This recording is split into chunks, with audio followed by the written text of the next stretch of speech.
আমরা মর্মাহত, আমরা শোকাহত।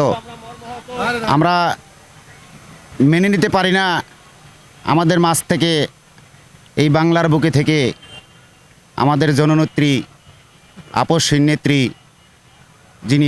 তিনি চলে যেতে পারেন। এটা আমরা মানতে পারি না মন থেকে। তবু আল্লাহ যখন তাকে নিয়ে গিয়েছে, আমরা তার জন্য তার রুহের মাগফিরাত কামনা করব। আমরা আল্লাহ তাকে জান্নাতুল ফেরদৌস নসিব করুক। প্রথমত সারা বাংলার জনগণের পক্ষ থেকে আমি বলতে চাই, আপসহীন নেত্রী আমাদেরকে যা শিখিয়ে গেছেন, চিরকাল বাংলার মানুষ তা মনে রাখবে। আমরা বাংলাদেশের জনগণ হিসেবে আমরা গভীর ভারাক্রান্ত এবং শোকাক্রান্ত, কারণ আমরা এমন একজন নেত্রীকে হারিয়েছি যিনি কিনা গত 17 বছর আপসহীন,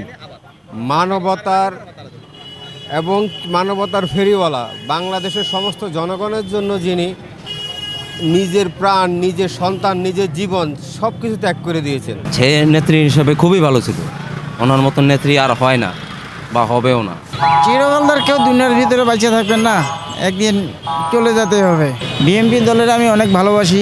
আল্লাহর রহমত সে চাওক ক্ষমতায় আসুক, আসার পরে সে দেশকে অনেক ভালোবাসুক, জনগণের জন্য সে সেবা করুক। ক্ষমতায় যদি আসতে পারে তাই মনে করছি এলে ভালো হয়, আমার জন্য এলে তো ভালো হইব।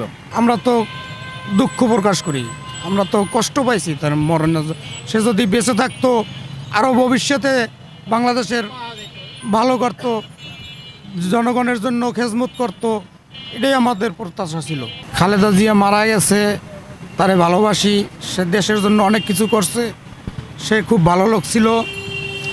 বর্তমানে তারেক রহমান আছে, সে ইনশাল্লাহ দেশ পরিচালনার জন্য সে পারবে, এটাই আমাদের কামনা এবং আমরা বিএনপিকে চাই। আমরা আশাবাদী, ওনার যে সুযোগ্য সন্তান শহীদ প্রেসিডেন্ট জিয়াউর রহমানের সন্তান, বাংলাদেশের আগত রাষ্ট্রপতি বলেন বা প্রধানমন্ত্রী বলেন যিনি হবেন, আমরা তার কাছে আশাবাদী।